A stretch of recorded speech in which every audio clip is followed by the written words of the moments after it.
We're calling you Radical. Kevin Blanch. I'm in Calgary. We're in Canada with Thomas Ackermann, Troy Livingston, Shane Russell. This is the investigative journalist guru of Fukushima, the top of the heap, bar none.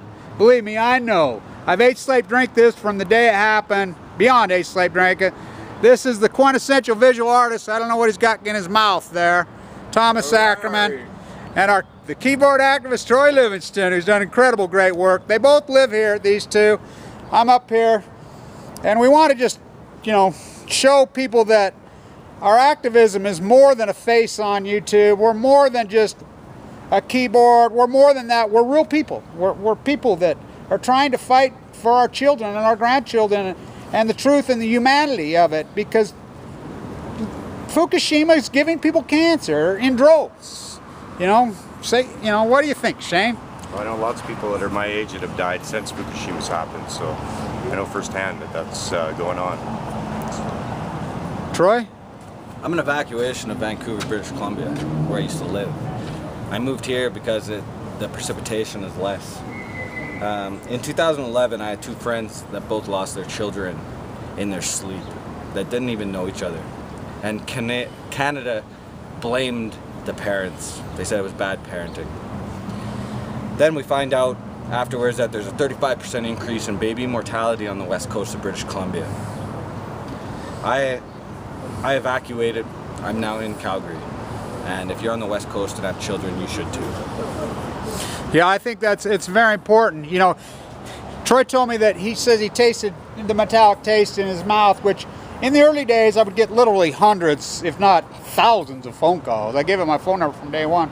And I got this call up and down the west coast over and over and over about the metallic taste. And he says he tasted it, and here in Utah, or there in Utah where I was at, and I got leukemia, there was a huge group. A lot of people don't understand that there was a huge group of us that I grew up with in our little community that all got leukemia at the same time. I'm talking 20, 30 people that I know. I'm the only one alive. Thomas, you got anything to add? Well, yeah, what I'd like to say is that for me, the most important thing is meeting up with the people that feel and understand the same thing we do. And my whole thing has been to be able to internalize what it is we're experiencing. And when I talk on my videos, sometimes I talk about information is not my gig, it's not my understanding. My understanding is intuitive. Within a week I realized the shit we're in. And now we need to create a context for people to absorb this information. And that's the art. That's like the color studies. I'm looking at the color studies, right? We're making the art today. We're meeting up with Troy and Shane. This is the creating a context for actually people to be able to transition into the next level of where we need to go with this, if we have a chance. You even just said now, it's like, you don't know, are we gonna get through this, right? The only way we're gonna get through this is meeting up and creating a context for the rest of people to absorb this. Yeah, absolutely. We're real people. We're not just a face on YouTube, and this is a real disease, and this is a real genre. People take the YouTube genre, and it's like, the whole FOIA document gig and whatever. Well, Shane was on it from day one.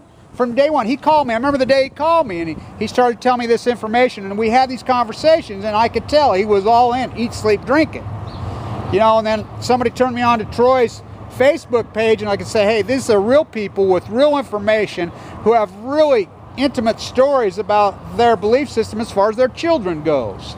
And, that's what this comes down to. Myself, I have grandchildren. I have children. I really didn't think I'd get leukemia. I really did not think I would. I didn't. I wouldn't have believed it. And I grew up in Utah and the predisposition and everything there. But even though I didn't know that we got hammered in Utah, I didn't know that Boise, Idaho took the heavy thing. I did not know because we weren't told. How were we to know? How were we to know? We mapped the jet stream. We knew it well. We reported. But how did we know? And now we know factually that we were hammered. Now, if we would have known, people say, oh, well, they would have still died. I don't believe that. Maybe. But people could have took precautions. They could have changed their diet, and that's what we're trying to do. We're trying to make people just aware of the facts. Really simple. What about Boise, Idaho? Yeah. 240 times the legal drinking water limit of iodine 131. The only place in the United States that issued a radioactive rain warning. While Obama went online and said, on television. There is no need to worry. Yeah. You know, just listen to us. We'll keep you informed. They haven't said anything in the last They crash 2 Radnet. years. They haven't said nothing. The latest document that I was reading today, actually, I put up a whole bunch of screenshots on Facebook. One of the main things in there is they're talking about averaging that spike in iodine 131 level over the course of a year, because the limit is a yearly limit. It's not a daily limit or an hourly limit. So if you get hit by the plume, they just say, oh, well, that's just this much over this amount a year. Oh, you only receive this amount of dose, which is not. You know. Well, I'm a stats professor, so they just screw the insect. They'll warn you about smog day. You'll get a smog warning, but you don't get a plume radioactive. Yeah, because it's just an outliner, and it doesn't fit there much. So they just what's that old line we use as finance professors? Figures don't lie, liars figure. Yeah. That's what it is. It's liars figuring. And the thing that it's such over the top because their arrogance don't realize that they can get cancer. Now, one of my doctors was Steve Jobs' doctors. One of his doctors, he really believed he was going to take him. Now, he got cancer before, but Tony Gwynn died recently. We're talking some of the richest people in the world. I mean, these guys have access to any of the doctors they want, any of the funds they want. It still takes them. So my point is, it really does. These people that think, I call them black and yellow journalistic horse, but you think about it. You're covering this up. What the fuck are you doing? What the fuck are you doing? You think you're above it? You think you're above getting cancer? The media, the people that are releasing the Radnet data, the Obama administration, the political powers there be, the corporate powers there be, the media powers there be. What? They don't get cancer? Well, we know they do get cancer, and they have just the biggest probability. Their money's not going to buy their way out of this one. You know, it's so outrageous. I'm so glad that, we were able to get together. So we're here, what you called the Salt of the Earth Summit in Calgary. And of course, the salt of the earth is obviously, we're looking at the salt of the earth, the people who are brothers here, of humanity. Yeah. We're going to there. We're going to there. Well, actually, we're the salt of the earth is actually very appropriate, right? You guys are you're a millwright, right? We both are. We're not. You're what? We both are. You're both. Yeah, industrial exactly. millwright. I'm industrial and a power engineer in industrial instrumentation technology. You make things go. Yes, I'm the troubleshooter. I You look make at things things work. and You I make- figure them out. All right, so you make things work. You know how things work, right? There is like an understanding of how things work, right? This is the art as well. The art, which is my thing, is I understand somewhere how things really work. It's not like theoretical. It's real. It's real. So that's what we're talking about. In the Salt of the Earth, the summit, we know how things work. Whether it's intuitively, or whether it's through study, or whether it's through intelligence, whichever way, we know how things work. The salt of the earth. Well, the thing is too, and I chose that word for the salt of the earth in Calgary. That's because the salt ban treaties. That should have happened. It should have happened. When Gorbachev and Reagan had it, it was a done deal. It should have happened. The treaty. The salt treaties. Salt 1 and 2, and it was a done deal. And it took 6 years for those guys to back out of it. It took 6 years for those guys to back out of that thing. And it wasn't so people want to blame politicians. They want to blame leaders. They want to blame the media. They want to, really, salt of the earth. It's grassroots. Change doesn't come from here. Change comes from here. We can walk around here like he says, like Troy says. We can walk around and ask 1,000 people about Fukushima, and they're just going to go, what? Come on.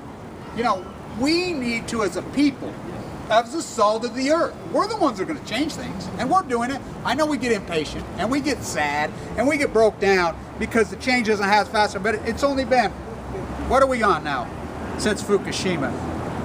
3 years and, 38 months. I think we're 38 months, maybe we'll go 39. I know that seems like a lot of time. We don't have time, and it's sad, but we are making a difference. I mean, I look at the people, when I travel to San Francisco, or I travel to New York, I travel to California.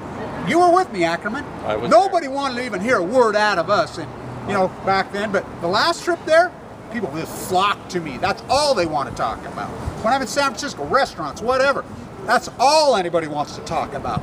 So it is happening, and we are making a difference. I know it's hard work and what we're doing, and it's a thankless job, but the gifts will come to us as far as it's like I say. My doctor says, Kev, your gift for what you've done, yeah, you've not made any money, you've done it as a huge sacrifice, but you're alive.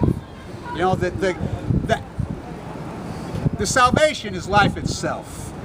I think we're a lot closer today than we were 3 or 38 months ago. We're closer actually. Oh. And we're a lot, and this is. And we get discouraged, but we really are. Yeah, we're closer. And I think, you know, the fact that I'm here, you're here, these guys are here, it's like that's part of it. That's part. It's a big deal. And if it's only 4, 5, 10 people, whatever, that's where it starts. Yeah. And we got to have the hope in that, you know. Well, we're gonna move on. We're gonna make some more videos.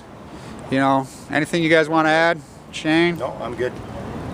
Well, thanks for coming, you guys. It's been, you know, they're great, by the way. I'm very excited. We had a great conversation last night, Thomas, Shane, and I. I mean, we hated to even go to bed, kept up all night. Yeah, you got home at 3? Yeah. The nuts and bolts from the intimate detail that we have on this fight would blow people's minds. And, you know, I'll have my book out soon. I was getting an education last night. Oh, boy. Details on that. Oh, boy. That is just bloody incredible. Stay tuned.